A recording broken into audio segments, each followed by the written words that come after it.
Well, good day. Hey, it's CowTipper Vern again. I'm going to talk about words and language again. I like talking about language because language is so powerful, and the way we interpret the world around us oftentimes funnels through language. It's filters through language, I guess I should say.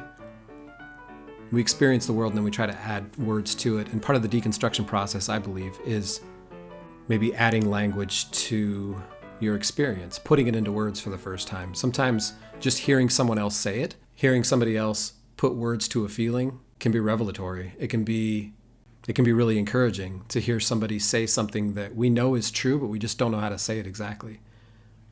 My wife and I talked about 2x2 language last year in an episode, and I think there's no end to that conversation. Even afterwards, I was thinking we didn't even talk about some really common terms that 2x2s use, like workers and convention and meetings and profess. Those are all words that have meanings in the real world, in the outside world, in the worldly world. But we had our own meanings for them. So we grew up knowing those meanings first and then learning other meanings later. And it's weird now. You see a lot of double entendres using those words in online social groups and stuff, especially workers. So I've talked a lot about language and why it's an important part of deconstruction and why it's worth our time to go back and reassess the language we were raised with and think about it again and reconsider what things mean to us, what phrases and words mean. Even just a simple phrase or word here or there can add a lot of clarity.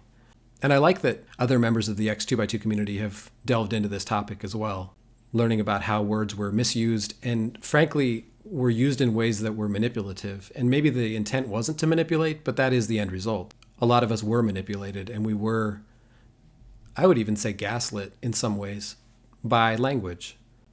So I've talked at length about misusing words and why that's damaging.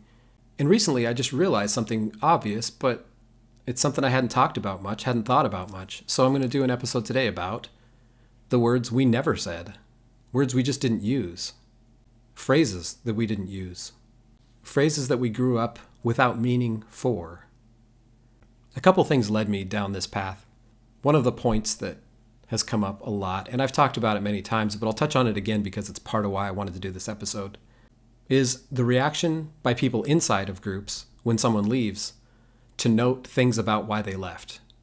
And not really note them, but make them up. Just make up stories and make up reasons to make themselves feel better about staying. One of the comments I see a lot in the whole "they left but they can't leave it alone" conversation is they left and they're just saying all this stuff. They're saying all these things. They're talking in a new way. They're talking about things that we didn't experience. They're saying things that I don't think are true. The people inside sometimes are alarmed when somebody leaves and talks about it and talks in ways that they're not familiar with, and they don't exactly know how to approach it. When people leave a group, especially a high control group like a religious group or the 2x2s in particular, they sometimes talk differently, and it's confusing to people inside still. And the people inside actually use that as a way to dismiss the people who left and never talk to them again because they realize they're talking different language now. I hear that a lot.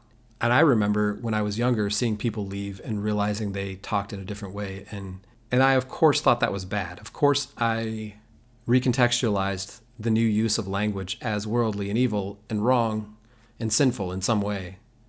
And that's usually what groups like the 2x2s do.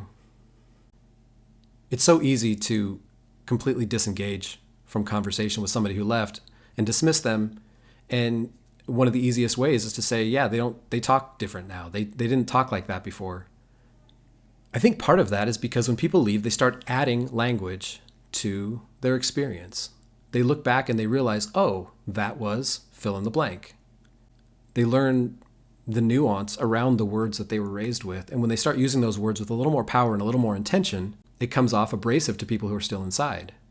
So that's point one. The second thing that made me want to talk about this is how often we're on the other side of that conversation when people are discovering things about their life and about their upbringing and becoming very uncomfortable now that they have the words for it. This happens all the time. I first noticed this during the fallout from the SA scandal in the 2x2s, where people were coming forward and saying, I was abused. This person hurt me, this person abused me, etc., etc. And I've often told people who are still on the inside that it's much worse The whole problem within the 2x2s is so much worse than they realize. And one of the reasons I know it's worse is because the things that go public, when people talk publicly, that's a small fraction of the conversation. The public conversation around the SA scandal is a small part, a sliver of the conversation. There's a much bigger conversation going on behind the scenes, first of all, from people who don't want to talk about it at all, or are trying to get the courage to do it, or are looking for support in doing so, something like that. But there's also another conversation happening, which is people are realizing, wait a minute, I was abused, but I didn't have the words for it. I was hurt, but it was recontextualized in real time by the people who were inside. I didn't have words like abuse. We didn't talk about abuse. So many people have come to us and said, does this sound like abuse? They didn't realize the abuse that they suffered was abuse until the scandal broke. And then they started seeing other people tell the same stories, and it was obvious that it was. It was obviously abuse. It's so obviously a problem when you see it with somebody else, and yet for yourself, it's so easy to kind of live with it, just deal with it on some way, just not talk about it and move on, because sometimes it's really, really hard to deal with this stuff. It's really hard, it's really challenging, and pulls a lot from us, takes a lot from us to talk about these things at all. But when we see somebody else going through it, we realize, wait a second, that's me. So there's obviously multiple parts here, of course. There's deconstructing just the trauma of the whole situation, and that's a big deal. And of course, I recommend everybody get professional help with that. But even naming it and identifying it is a big deal in and of itself. So that's what I'm going to talk about today. There's a theme to this one. When I talk about words we didn't say, a very obvious theme is going to be abuse. I wasn't intending to do an episode about abuse. I genuinely just sat down and started writing a list of words that we didn't use as 2x2s, things that we avoided talking about and didn't say. And I intended to talk about how that affects myself and people I see around me. But it's pretty obvious that all of this leads to abuse or is part of abuse in some way. So trigger warning on that. I'm going to talk about that a little bit today. Again, I don't want to just talk about abuse, but when you talk about a high control group, an insular group that avoids talking about certain things, there might be a reason they're avoiding talking about them. And it's not just doctrinal. To be honest, I thought it was doctrinal. When I first started writing these things down, I just thought, well, how does this interact with the doctrine? And I was even thinking of making this a CowTipper Vern Deconstructs episode. But the more I talk about it out loud to myself, and the more I take notes and look at them, the more I realize this is a 2x2 thing. This is 2x2 culture, and it needs to be talked about as such. Adding a word to a thing makes a huge difference. And I'll talk about this more as I go, but adding a name to a term, adding a phrase or adding a term to an experience gives that experience power, and the word itself has power. And that's challenging for groups that like to be quiet, that like to be under the radar, that like to not talk about things. So I'm going to talk about a few different words. I'm going to kind of categorize them a little bit, I think. I'll try to. You'll see how right away when I started this list, I realized I had a different type of episode on my hands than I had originally thought about. Because the first word that I came up with was abuse. I never remember talking about abuse when I was a 2x2. I don't remember using the word. I don't know why. I knew the word existed in the dictionary, but I was in the one true way. And so aligning the word abuse with the one true way was so incongruous, I never would have used it. When you leave and start pointing out abuse, you realize there's a lot of abuse. There's lots of different types of abuse, of course. And I'm not going to go into different types of abuse because, again, this isn't intended to be an abuse episode. But when you start realizing all the different types of abuse, from the obvious sexual abuse that a lot of people are talking about to physical abuse, emotional abuse, spiritual abuse. And within all of those, there's the different types of abuse. Abuses of power by the workers, by elders, and domestic abuse, abuse within families. No one ever talked about those types of things as abuse. All the things that would end up being abuse, we would reframe them. When I look back at all the times a worldly person might have said abuse, I see a lot of other words in their place, but we didn't say abuse. Abuse wasn't in our lexicon at all. Neither was trauma. Again, if you're in the one true way, nothing there should traumatize you at all. So we didn't think of trauma. I never thought about emotional trauma, not for a second while I was a 2x2. I had family and friends who worked in medical settings, in the medical field, and they would talk about trauma, and you just thought about a trauma center, physical trauma. No one ever talked about emotional trauma or spiritual trauma. No one talked about those terms. We didn't use those words. We wouldn't have. Because again, we were the one true way. We were God's people, God's children, God's chosen ministers, God's chosen faith. Nothing about that should be traumatic. So if it is traumatic, we have to call it something else. And this isn't an episode about what we called it, because we called it a lot of different things. We just didn't call it trauma, and we never talked about abuse. If you don't have words for something, you can just pretend they don't exist. If you have a word for something, it exists, and then you have to talk about it, and you have to engage with the concept. If you don't have a word, you don't have to do that. That's the trick. That's the tricky part of a high control organization or a high control relationship. If you're not allowed to use certain language or certain words or phrases, then the thing you're trying to describe loses power, and you can soften it by calling it something else. I'm not going to give a lot of examples, but an example would be discipline. People would say discipline instead of abuse when it comes to family members, things like that.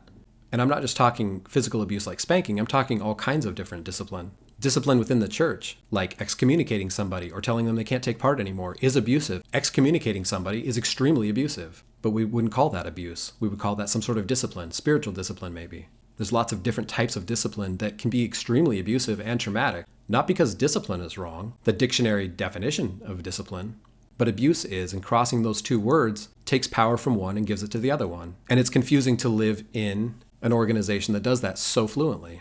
Along the lines of discipline, I will talk about this just for a second. I'm not a parenting expert, and I don't intend to give parenting advice, ever, really. Don't give parenting advice, give parenting support. That's my motto. But I will say that we were very clear that all the kids that got hauled out of meetings because they weren't quiet, because they were acting their age, when those kids got hauled out into a back room at a meeting venue, whether it be a home or a public setting, and spanked loud enough that you could hear it inside, no one ever said those kids were getting hit. We didn't say hit. We knew what the word hit meant, obviously. Pretty easy word. But we never said hit. We never said they were being beat. We said they were being spanked or disciplined. Not using words like hit and beat and abuse and trauma took the power away from what was happening to those kids.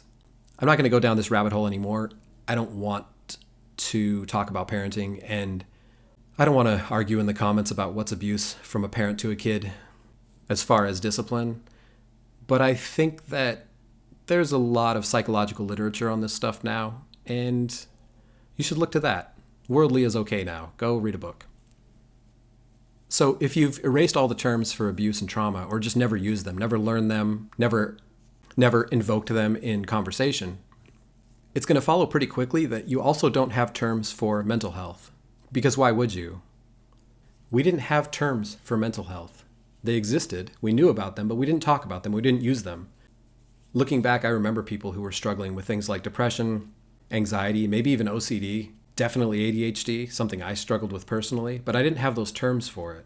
We knew the terms. Again, it's not that we didn't know the words at all, we just didn't use them. Because how could God's perfect way have shortcomings, as it were, around mental health? If you're having a problem, back to one of the key doctrinal points that if you have a problem, it's your fault. You're not praying enough, you don't have the right spirit, blah, blah, blah. So I remember people struggling with things that in hindsight, I definitely think were not their fault. They were something to do with mental health that they easily could have got help for. I'm no mental health professional, so I'm not going to dig into specifics, but there were signs. I remember professing people being very disparaging of mental health treatment when I was younger. ADHD was a big topic when I was in elementary school, and there was a general sense that it was being overblown and kids should just be kids and all this. And of course, now looking at all that stuff, I realized that was all nonsense and that ADHD is a real thing and kids do struggle with it, and I personally struggle with it. But it's part of who I am, and I like having language around it to talk about it now. My whole family talks about mental health now, not because it gives power to the struggle, it gives power to you. It gives power to us, to ourselves, to work with it in ways that we want to work with it. We didn't do that when we were professing. Like I say, I don't want to diagnose anybody, but I would say that I feel really bad in hindsight for the workers who had to take time off from the ministry for things like anxiety, depression, etc. I would never give a specific example, of course, because I wouldn't want to out anybody, but it's pretty clear that that happened a lot. In hindsight, and I think it's still happening, when people struggle with depression and anxiety and things, or maybe even OCD or other things like that. Again, I don't know that much about this topic, but many workers who have left that I've talked to have talked about the mental health struggles that go on inside. When I was during the end of my professing years, I remember hearing that many workers were on antidepressants, and I remember that really bothered me. It's probably one of those things that I could look back on now as maybe a little point of deconstruction that I wasn't aware of at the time, but it was there. It was something to think about, because it's like, well, these people are giving their life to serve God in a specific way, and yet it's taxing them, it's hurting them, and they're having to take breaks and stuff. I think if I were still professing and this had become more of a topic, I probably would say, we need to restructure the ministry a little bit to give people time off or whatever. I don't know. I don't know how I would have handled it, but like I say, when I heard that, a tiny little thing broke in my head, because it's like, wait a second, once again, this is God's one true way. Why are people struggling so much to fill their place in it? And absolutely, I want to be really clear about something. I am absolutely not against people medicating for mental health issues. I never will be. When I was younger and professing, I always saw mental health struggles as some kind of failure, and I don't see it that way anymore at all. If anything, humans are just trying to get through life, and we're trying to live whatever life we've been given and do the best we can, and we struggle with it sometimes, and whatever you need to do to get through it is fine with me, as long as it's legal. I don't care, and I have no advice for it, other than, hey, everybody get therapy and get yourself checked out. Go talk to a doctor, psychiatrist, psychologist. I don't care. Everybody should do this. You should not live in the dark ages of the 2x2s, where you think that it's some sort of failing, and when you pray enough and get on top of it, you'll get back to life as it was. You shouldn't get back to life as it was. You should get back to living a normal life the way you were made, the way God made you, frankly, if you are a believing person. If you're really, really struggling with something, maybe that's a sign. Maybe that's God showing you something. I don't know. That's how you were made. God made you that way. Okay, that's enough of that. I'm not going to get into doctrine. We didn't believe in psychology at all when I was younger. And when I say we, I mean 2x2s in general, I'm pretty sure. We didn't like therapy. I was very disparaging in my views toward therapy and psychiatric help, psychology, all that stuff, the field of psychology even. I thought was dumb and fake and whatever. And I just thought it was, I don't know what I thought. What did I think? I guess I thought it was the world trying to recontextualize God's creation in a way that got us free of it or something, like got us free of God's will somehow. I think if I had to put words to it, I think that's probably what I thought before. I think that's ridiculous now. And I take that all back. And if anybody knew me back then and heard me talk out against therapists, just know that I've had like 5 now. I've had a lot. My family does therapy when we need to, and it's a good thing. Not talking about things doesn't make them not be a thing. It just recontextualizes them and reframes them. So if you don't talk about things and you're in God's one true way, it turns into a spiritual problem. And I think that's really wrong. And I think it's actually really abusive in and of itself. If somebody goes in the work and struggles with their mental health in it because it's not for them, it's not good for them to be there, and we recontextualize that as a spiritual failure, that's abusive toward them. And it still happens. It happens all the time, and it's wrong. I don't like it, and I think it's its own form of spiritual abuse. To not get the proper treatment for something, or, there's not a perfect one true fix for any one thing, but there are things that do work and things that don't work. It's not like we can all cure ourselves of everything, but we can work with things and do better in our place in life. And telling people that they're struggling spiritually when what they really need is some sort of health care is really abusive. And I will not listen to anybody who contextualizes mental health struggles that way. Along similar lines, anxiety is a big word that we didn't use very much. Again, knew the word, knew what it meant, didn't use it. And I think there were a lot of anxious people in the 2x2s. I knew a lot of them. They struggled mightily with giving testimonies. They struggled with large groups like convention, but they weren't allowed to. They weren't allowed to contextualize it as a struggle. So they just acted whatever way they had to get through. And what I used to think was kind of quirky personalities, now I realize was probably someone struggling. Somebody working really, really hard to fill the place and look like they were filling the place, look the part, look the professing part. And really they were living out a life that wasn't good for them, or filling a place that wasn't good for them. But they viewed it as a spiritual struggle. You'll never go to a gospel meeting or a convention and hear a worker talk about mental health, but they'll tell you all day about spiritual struggles. And the stories they tell may have to do with mental health. I don't know. But I don't like the framing. All right, I'm going to get off that one, but reclaiming phrasing and concepts around mental health and then looking into them for yourself is so freeing and a major part of the deconstruction process. I know so many professing people or ex-professing people who are going into mental health fields because they see such a direct connection between their deconstruction and the traumatic, abusive upbringing that they had in the 2x2s. But of course, looking back, you're still not going to be talking the same language as the people inside. And so the people inside are going to be really mad when they see you call it abusive because it makes them sound abusive. Even if that's not what you mean, which I don't mean that, by the way. I think abuse can happen without abusive intentions. Intentions do matter in some cases, not always, but sometimes it does. But the outcome matters too. And I'm not about to go back and call everybody I was raised around, my 2x2 culture, as it were, my 2x2 community. I'm not going to call them abusive. That's not what I intend to do. But I would say the culture broadly was abusive. And it was traumatizing. It was traumatic. And it's important to point that out. And it's hard to have conversations with people who are inside because they cannot conceptualize it that way. They can't understand that connection. I appreciate people on the inside who are trying to change how things are on the inside and make them a little better. I think that's a losing cause, but I think that you need to talk in those terms. But the people inside can't do that because, again, it's God's true, perfect way. It's perfect for them, blah, blah, blah. I've said this all, but I understand why. I understand the impulse against saying, hey, I'm part of something that's abusive. But this is why when people leave, the people inside say, oh, they're just saying all this. We didn't experience it that way. Because you can't. You can't agree with that. You can't agree with those words, or you would have to leave too. So they won't. And that's part of the reason conversations cannot happen, or at least can't happen very well, and won't be very fruitful, between exes and people who are inside. Again, I'm not saying nobody should try.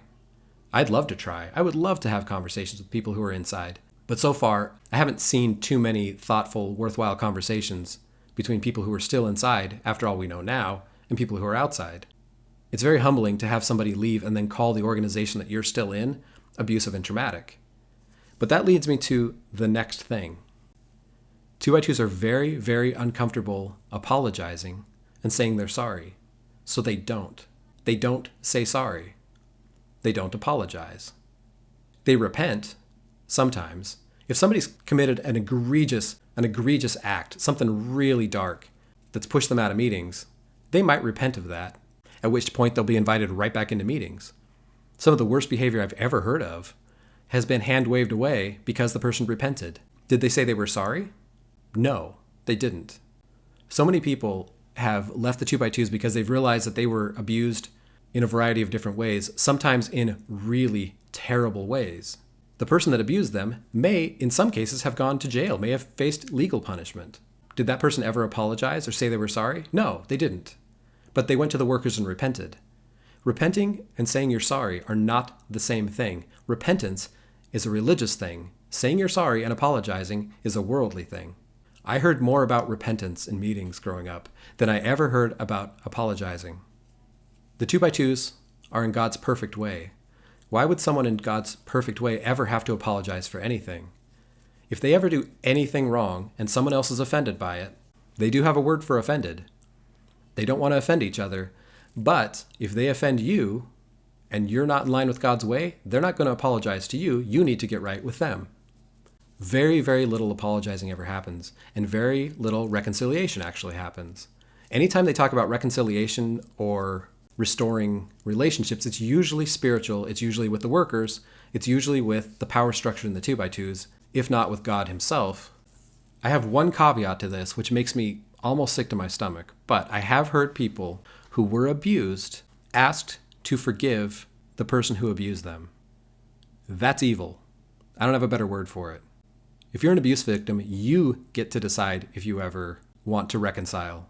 No one can tell you to do that. That's wrong. And when somebody in the 2x2s, when an overseer or a powerful worker comes to an abuse victim and tells them that they need to accept some sort of repentance or just accept the person back because they repented, that's extremely abusive and extremely traumatic and pretty evil in my mind. I'm not just saying this stuff. I've heard stories of people who've said that their abusers never apologized to them, but repented, quote unquote, to the workers and got back into meetings. And the only conversation facilitated by the workers is to bring the two parties together and say, okay, we're all fine, right? We all forgive each other. Okay, let's all forgive. In fact, just this past convention season, I heard a seasoned older brother worker talking about how when somebody seeks repentance, you have to give it. That when somebody offends somebody else, regardless of why, regardless of the sin, they have to be forgiven if they repent. That's wild. Not going to get into that anymore. I'm just going to say it's wild, it's dumb, and it's abusive. I don't even know that it's biblical. I don't know. I'm not sure. Who cares? I'm not going to get into that. But I will say that I could maybe count on one hand the number of times where somebody clearly abused another person and came back and said, please forgive me, I'm sorry. I shouldn't have done that. I need to change. Those concepts didn't exist for God's one true way, for God's chosen people. Why would you need to apologize for being perfect? Of course, the 2x2 struggled with abuse of all kinds, but sexual abuse specifically, because we didn't want to talk about that either. We didn't want to talk about sex. We didn't talk about sex or relationships, and I'll probably conflate the two topics here a little bit, but I'm going to talk about both of them. We never talked about relationships because they didn't matter. That sounds weird. I shall explain.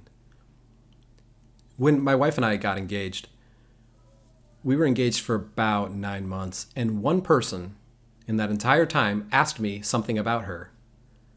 Said, wow, you're really into her, huh? You really love this person. Tell me about her. One person. No one in my family, no one in her family. None of our mutual friends, none of our friends that knew one of us but not the other. None of them ever asked about her or us or how we were compatible, what we liked about each other. The only thing that mattered was that we were both professing. That's the extent of relationship conversation that ever happens in the 2x2s. The workers are seen as authority on a lot of things, and they're even seen as authority on relationships, which is hilarious in hindsight because they don't have them. They have types of them, for sure, and they're around them a lot, but they're around the highlight reel of each family. They're not around the struggles of an everyday family. And when they are, usually the point is to get these people back into meeting. And if there's ever abuse, the point is to get the abuser back into meeting. So understanding relationships isn't really a thing that workers can do, even though they're sort of looked to for advice anyway. And unfortunately, they often feel like they should give advice, and they shouldn't. They should never give advice.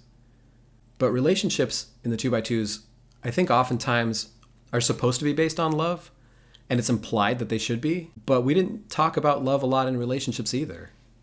It wasn't a big deal. It's something that was just implied. And I think that we actually thought that our relationship should be based on God anyway. It's like the whole triangle thing of like, we didn't have the graphics that evangelicals use. We didn't have those books or anything, but those graphics where it shows like, a husband and a wife at the bottom of a triangle and at the top of the triangle is God. So it's like if you both honor God, it'll just work out for you. It'll be fine.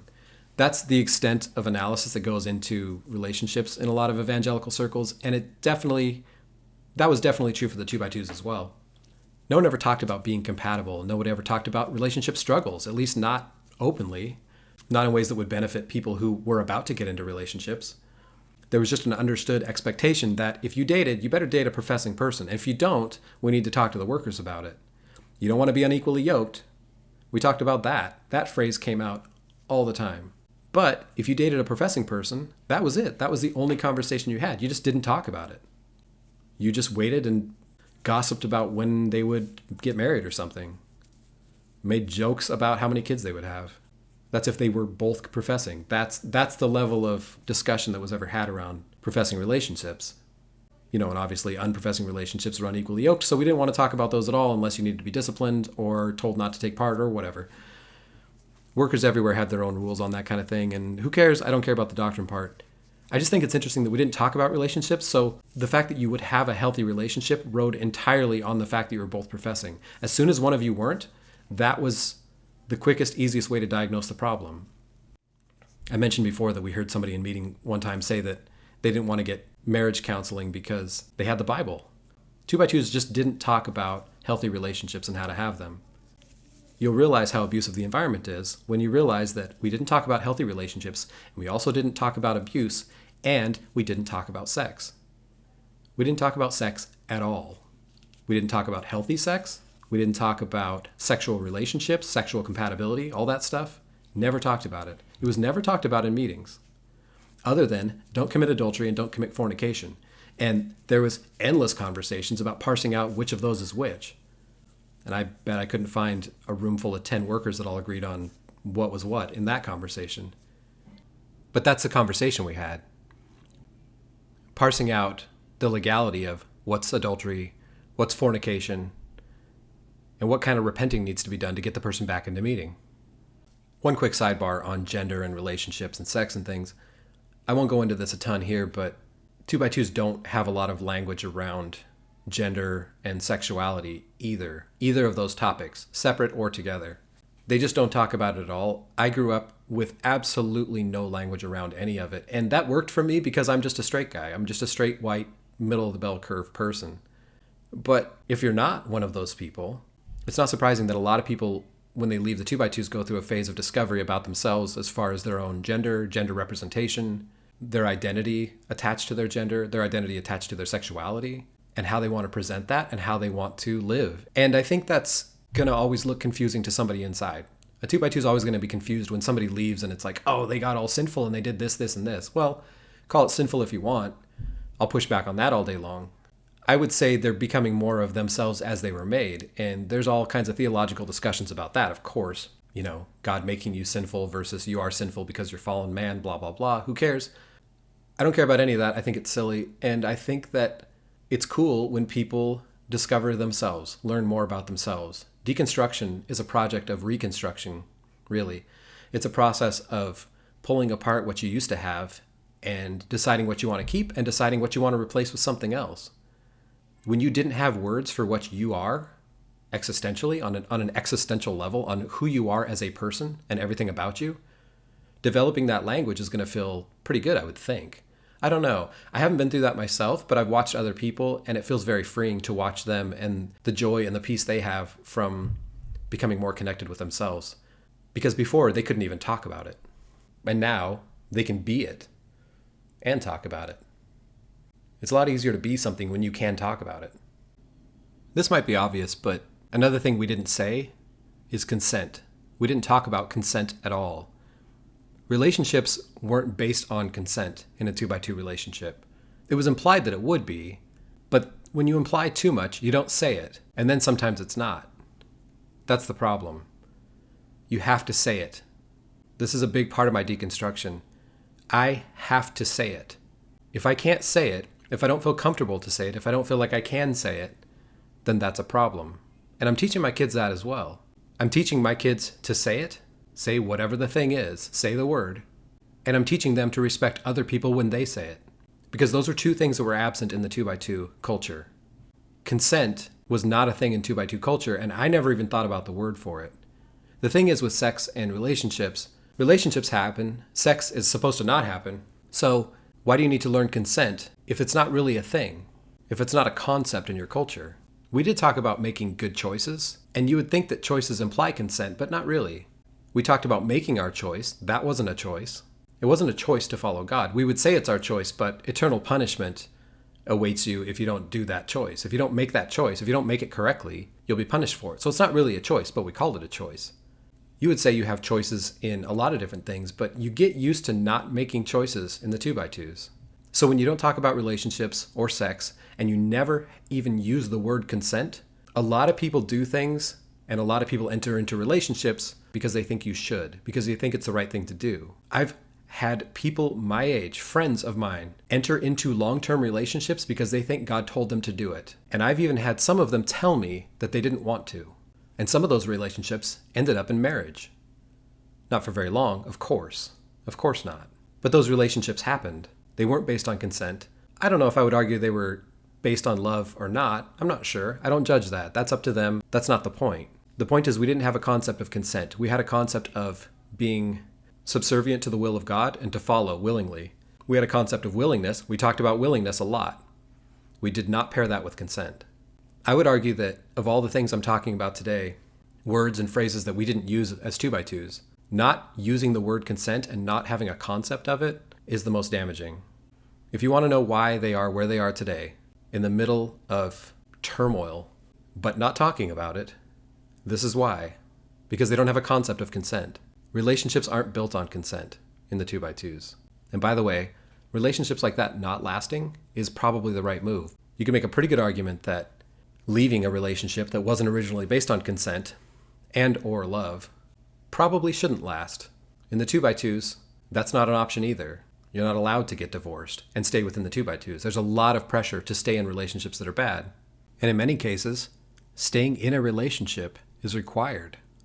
The workers demand that people stay in relationships, even if they're abusive. Of course, they don't use the word abusive, because if they did, they wouldn't be able to demand that people stay in those relationships. If they used terms like abuse, and if they used terms like consent, they would have to parse out whether this relationship was healthy or not, and they don't want to do that. They just want people to stay in meetings. So that's how that works. To stay in good standing with the community, to stay in good standing with the workers, and therefore to stay in good standing with the Creator, and to maintain your opportunity at eternal salvation, some people have to stay in relationships which are abusive to them. It's common in the 2x2s. I will never stop talking about informed consent because I think it's that important. The 2x2s don't have that concept because it would ruin their exclusivity and it would ruin the rest of their doctrine. So they don't talk about it. I learned the term informed consent after I left, and I'll never, ever stop talking about it. It's such an important concept. We just didn't have terms like that. Part of the reason we didn't have a lot of these words is because we viewed them as natural words. There was a categorical problem with living a spiritual life in a natural world, and I'm not against spirituality. I think spirituality is cool, and I don't consider myself spiritual really at the moment. I get it. I get the need for it. I get the desire for it. I appreciate people who are spiritual in ways that help them and heal others and create space for other people. That's a whole separate topic. But in the 2x2s, I find spirituality to be a reason to avoid talking about things and avoid saying words. This is one of my main gripes with religion in general at the moment. And I'm not going to go down this rabbit hole too far, but I think when you spiritualize things, it takes away power from the thing, from the words. A simple example would be when religious people, or 2x2s in particular, say, well, there's love, but then there's godly love. Godly love is better. Your attempt to spiritualize a love can actually create this space where you can't define the word very well because there's no agreed upon meaning for it. It's kind of lazy, in my opinion. It's the easiest thing possible to ignore a word or just relabel it in some way. Or don't talk about it at all. Spiritualizing things sometimes makes it hard to talk about in ways that are meaningful because on the one hand, you have somebody trying to talk about something that affects them, but on the other hand, you have somebody on the other side of the conversation spiritualizing it in a way that diffuses responsibility and diffuses meaning from what you're talking about. Some of that is protection for their own identity, and that's a separate topic, I think. Maybe. Not that separate. A little bit separate. But it's all extra interesting when you realize that the 2x2s aren't called the 2x2s. They don't have a word either. They don't have a name. As 2x2s, we didn't have a name. We didn't have a title. It made it very hard to talk about. Still to this day, it makes us hard to talk about. Hopefully, it's getting easier. Many of us have tried really hard to get the term 2x2, 2x2, into media and social media and onto podcasts and things like that because we're trying to add a word. We're trying to add a name, add a term. Now that you can Google 2x2 and come up with a lot of stuff, maybe it'll be a little easier to talk about. It gives validity to what we're talking about.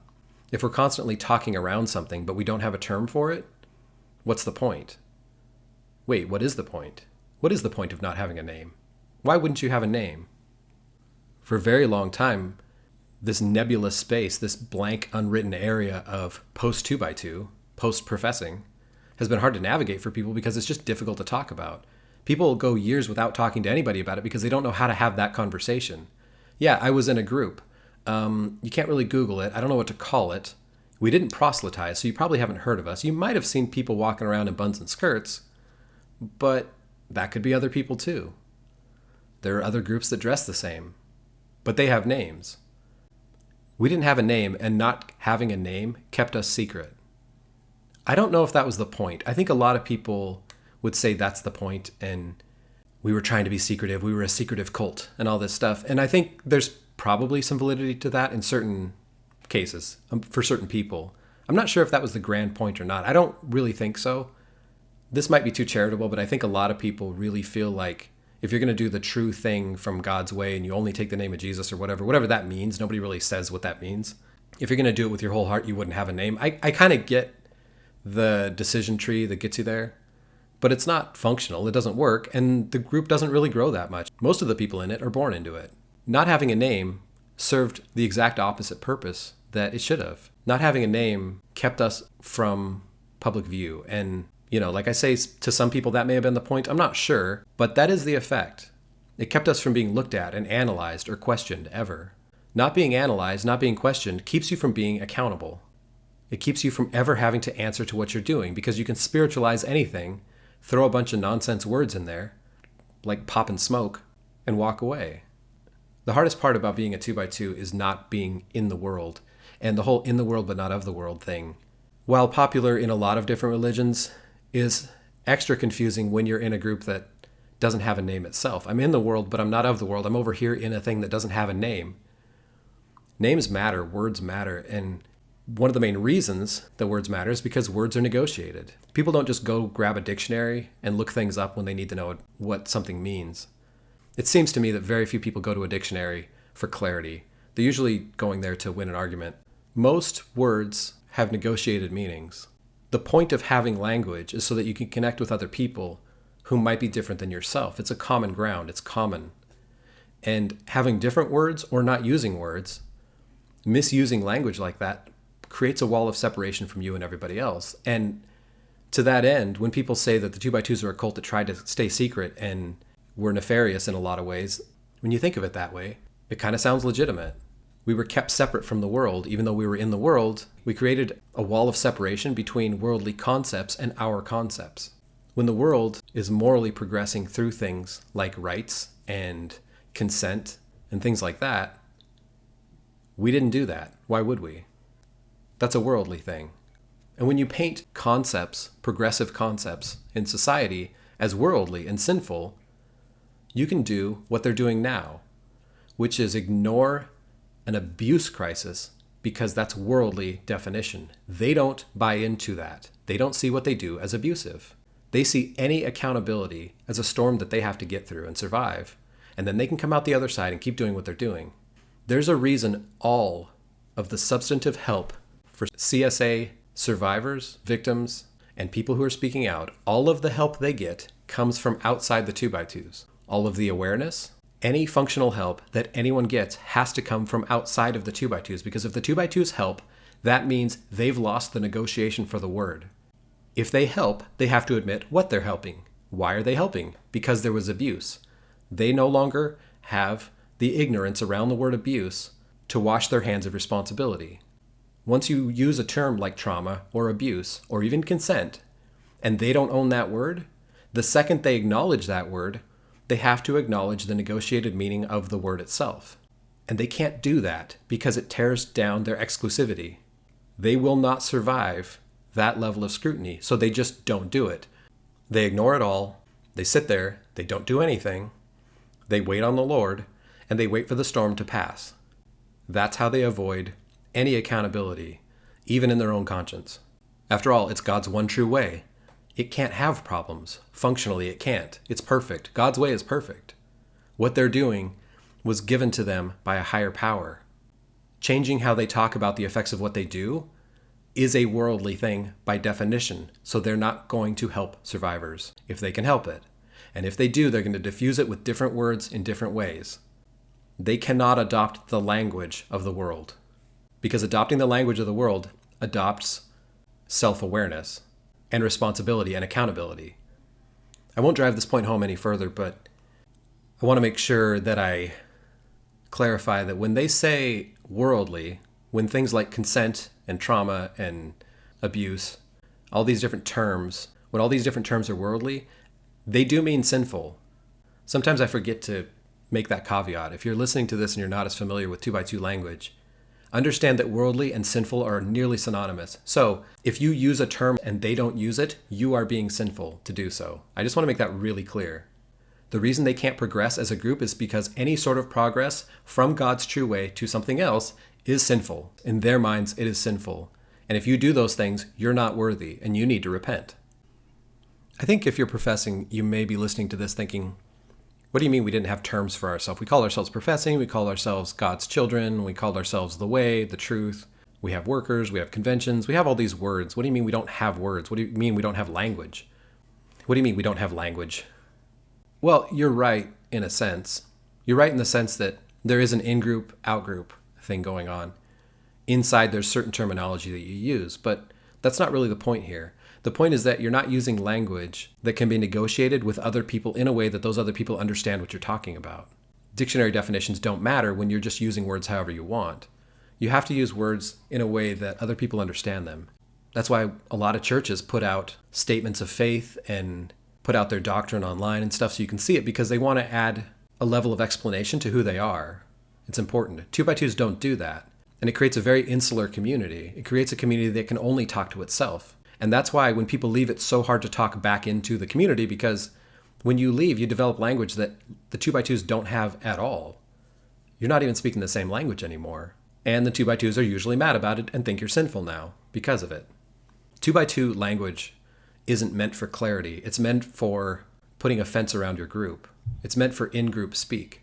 It's meant to isolate you from the world even more. It's not there to clarify intent. It's there to diffuse intent. The fact that kids grow up saying workers meaning one thing and the rest of the world says workers meaning another thing is hilarious once you leave, because you see double entendres everywhere you look. But while you're inside, I would say that it's a bit abusive. I gotta be honest. I've changed a lot about how I feel about this stuff. I used to think that, well, if people are happy inside, that's fine. I don't think that anymore. I don't think that people should still be professing at the moment. And they will be. It doesn't matter what I think, but I am over talking in their language. I don't do that anymore. I have more words now, and I'm going to use them because they matter. Clarity matters. Clarity is something I absolutely crave. Along that line, I have one final thought for this episode. Speaking your truth is important. I've changed a lot in my life, and I used to think that when people said, speak my truth, like people say they wanted to live their truth, speak their truth, all this stuff, I used to be really annoyed at that, because it's like, hey, truth is truth. You can't just adopt truth. You can't co-opt truth. You can't decide that you have a truth and other people have a truth. There's the truth and there's your opinion. So when people say they want to speak their truth, I thought that was a little bit narcissistic and people kind of being full of themselves. And I no longer think that anymore. I like when I hear people saying that, because it means that they're taking responsibility for truth. The truth as it is to them, reality as it is to them, is not shared by other people, and they're acknowledging that implicitly. When they say, I'm speaking my truth, it means that they understand that other people don't experience truth and reality in that way, and they're acknowledging that and being okay with that. That's something you're not allowed to do as a 2x2, because again, you don't negotiate those things. When somebody says they're speaking their truth, by definition, they're negotiating with the listener. And the listener can accept it or not, depending on however the listener wants to accept it. I typically will, because I think that when somebody's bold enough to say, this is reality to me, and it feels very strong to me, and it matters to me, and it's my lived experience, if someone's willing to put their name behind that, I honor that, I have to say. Because I know that by doing so, they're acknowledging that there's been a division between them and the rest of the world, or just someone else, their friends, their family. And they're having to claim their part of it. They understand that there's a division there, and they're having to claim their part of it, and they understand that they're going to have to articulate that a little bit more. 2x2s don't feel the responsibility to connect with the world and negotiate terms. Somebody who says that they're living their truth implicitly does. So I admire that. When somebody thinks that they can define terms for everybody, I immediately am skeptical of that person. Maybe a knee-jerk reaction, I'll admit. I might be too skeptical of people who think they own the concept of truth. But at the moment, I don't like it. I don't like when people say, facts don't care about your feelings, and, truth is truth, truth matters, and your opinions don't matter. You don't get to have your own truth. This might be another topic. In fact, it is another topic. I'm going to talk about this later, but I don't think anybody has access to truth. I don't think people just get to have truth. I think reality is complex, and that's a big topic. I'm not even going to go into it right now, but I'm going to say that meanings are negotiated. So when I see somebody saying that they're living their own truth, it means that by definition, they are negotiating meaning. And I think that's cool, and I appreciate that. I appreciate that there's some effort going in there. There's effort going into saying, hello, person I'm talking to, you may not understand my reality my way. This is my reality. The conversation between us will have to negotiate. I appreciate anybody acknowledging that. 2x2's categorizing things and recategorizing and recontextualizing things confuses a lot of people. And when they aren't willing to negotiate that, that's where the problems arise. Someone else saying, I've recategorized something, I've recontextualized myself, and I'm going to claim that. I'm going to claim that definition. That actually adds a lot of clarity to me. When somebody says it's their truth, when they say it's my truth, my lived experience, that gives them a lot of responsibility, and they're adopting that responsibility to do so. 2x2s do nothing but divest responsibility for all of their actions, and they've been doing it for years now. And for the last couple of years, they're divesting responsibility for a string of abuse, an absolutely abusive, traumatic culture that they have yet to acknowledge fully because they can't. They won't because they can't. Understanding is important. Understanding meanings, understanding terms, negotiating terms is important. And you can't do that if you don't have the terms in the first place. And so when 2x2s leave and their language expands, when an X expands their language and fills out their conversation and adds color to their life, that's going to look weird to a 2x2. That's going to look crazy to somebody who's still in a cage. That's going to look crazy to somebody who's still on the inside with extremely limited language and limited understanding and a limited worldview because of it. Expanding your language can only be good. That's just my opinion. That's CowTipper Vern's opinion on this. So I encourage everybody who's leaving to say it. Just say it. Whatever it is, whatever your new idea is, whatever your new thought is, whatever your new conceptualization of reality is, your truth, just say it. Just own it. You can own it now. It's implied that you'll have to negotiate that with people around you so that we all understand. But you have your own. More power to everybody doing this. More power to anyone trying to take control of language, expand language, and add color and flavor to their life, add meaning to their life, add responsibility to their life, add clarity to their life. Those things all matter a lot. More power to all of us.